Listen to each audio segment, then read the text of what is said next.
Uy, Mi, yung sa taas pa. Ayun na, ang daming alikabok. Ganunin mo maigi. Okay. Kaya taas pa. Ba't mo yung ano? Sabay. Arte mo? Uy, mga miss. Parang nababawasan tayo ng customers. Sabi ko naman kasi sa inyo, patulan na natin ng paandar aswang ni Laika. Diyos ko naman, magbibihis ka lang ng manananggal. At saka para rin yun sa plus factor ng salon natin, di ba? No way. I won't stood that low. So that low. Stood tumayo, stoop yuyuko, stoop yun. Anyway, hindi ko ibababa ang standards ko para lang magka-customer tayo. At saka, hello, no? It's a privilege na maayusan at magupitan ko sila, no? Privilege.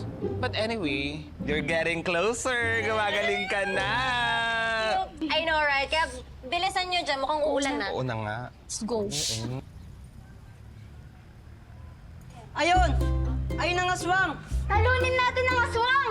Uy, mga babies na beautify! Manda ka, aswang! Bye, wakwak! Atak!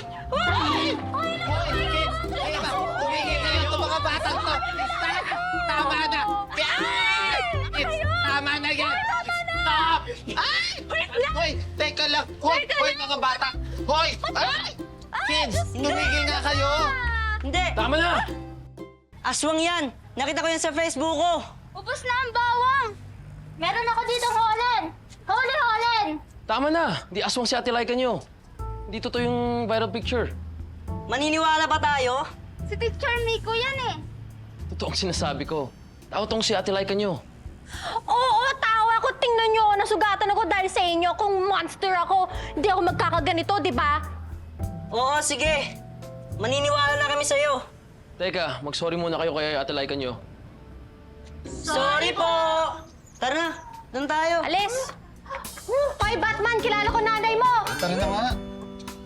Paray ko. Okay ka lang?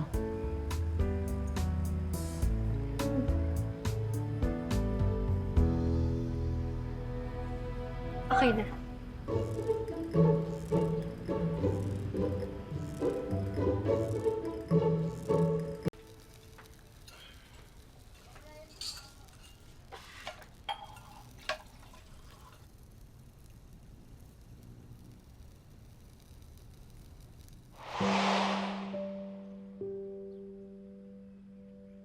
Miko! Wow! Bangong ganda naman ito! Sigurado akong magugustuhan to ng nililigawan mo. Ganda oh!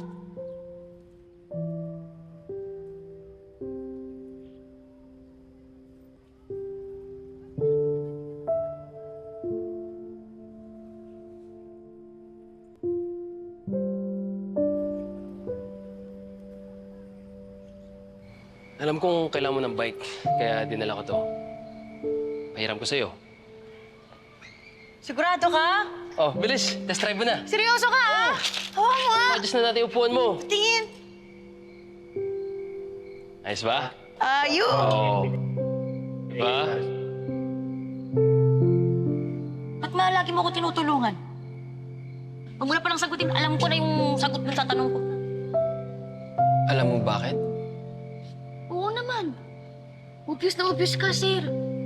Kasi nga, diba, mag-best friends tayo. Ganyan, no? Dikit.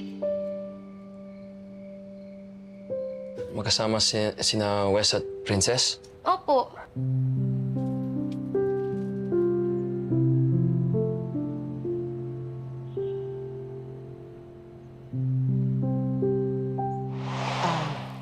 Apo, gusto mo ng fried siomay?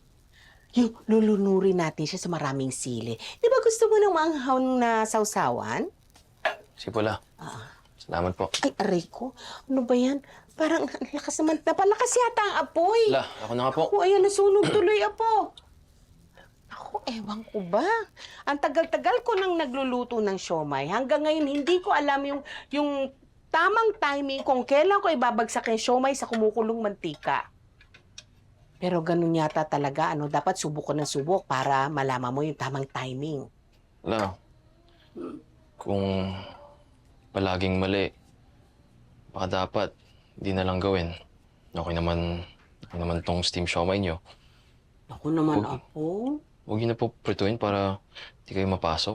Hindi, gusto ko nga dumami ang customer ko. Alam mo namang yan lang siomay ang kaya ko ibenta. Paano naman dadami yung customer ko kung yun at yun din ibebenta ko, panay steam siomay? Saka, alam mo, Apo, kung may gusto kang makuha pero hindi mo makuha-kuha, siguro mag-isip ka ng ibang paraan dun sa nakasanayan mo. Kasi malay mo, yung paraan na yun magiging daan para makuha mo yung gusto mo.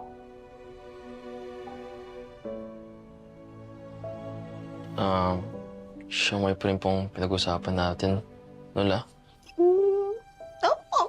Oo naman. Bakit, may iba pa ba?